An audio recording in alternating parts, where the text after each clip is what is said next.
Halo, jumpa kembali kita di channel obrolan manajemen dan bisnis. Topik pembahasan kita kali ini agak unik, yaitu menghadapi kondisi VUCA. VUCA adalah singkatan dari volatility, uncertainty, complexity, dan ambiguity.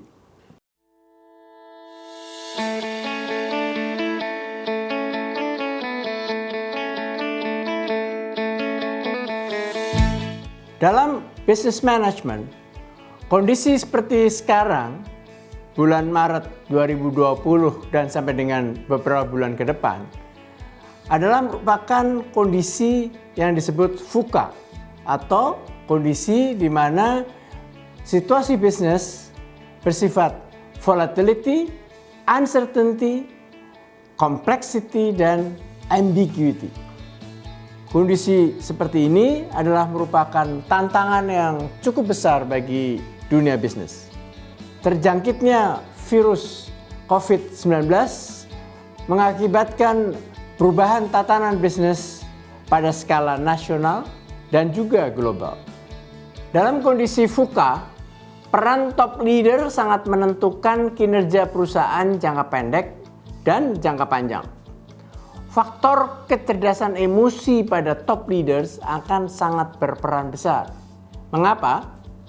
Karena kondisi perusahaan jangka panjang akan banyak ditentukan oleh pengambilan keputusan penting saat menyikapi kondisi VUCA.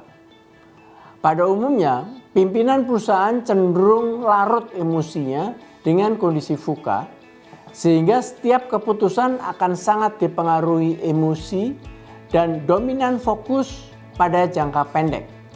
Oleh karena itu, sangat penting top leader perusahaan untuk stay cool dan berpikir strategis terhadap jangka pendek dan jangka panjang.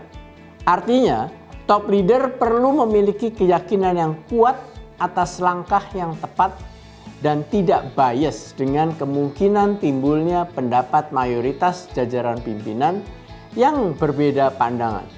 Hal positif yang perlu dimanfaatkan dalam kondisi VUCA ialah, pertama, merupakan saat yang tepat untuk menilai siapa the real leader dalam perusahaan, atau leader yang mampu bergerak menghadapi kondisi VUCA dengan memimpin serta menggerakkan karyawan untuk survive dan sustaining growth. Kedua, diperlukan banyak perubahan pada sistem dan budaya kerja saat terjadi kondisi VUCA. Maka the real leader adalah pimpinan yang memiliki inisiatif, drive yang kuat dan efektif dalam memimpin perubahan. Yakinlah bahwa dalam kondisi yang sulit, senantiasa terdapat suatu peluang atau aspek positif yang dapat dimanfaatkan oleh perusahaan. Contoh, saat terjadi kondisi krisis moneter tahun 1998, terdapat beberapa perusahaan yang mampu memanfaatkan kondisi krisis atau VUCA dengan melakukan perubahan yang efektif dan efisien, sehingga memberikan banyak manfaat bagi perusahaan dalam jangka panjang. Dalam kondisi VUCA, pimpinan dengan strong leadership akan dapat menyatukan gerak langkah seluruh karyawan untuk melakukan perubahan, perampingan organisasi, efisiensi, dan timbulnya kreativitas karyawan untuk survive. Hasil yang dicapai bukan saja untuk keperluan survival dalam jangka pendek, namun akan menghasilkan manfaat jangka panjang. Sebaliknya, perusahaan dengan pimpinan yang larut dalam kesedihan, kecemasan, dan kepanikan akibat kondisi VUCA dan bergerak secara reaktif dalam mengambil keputusan akan terancam merugi.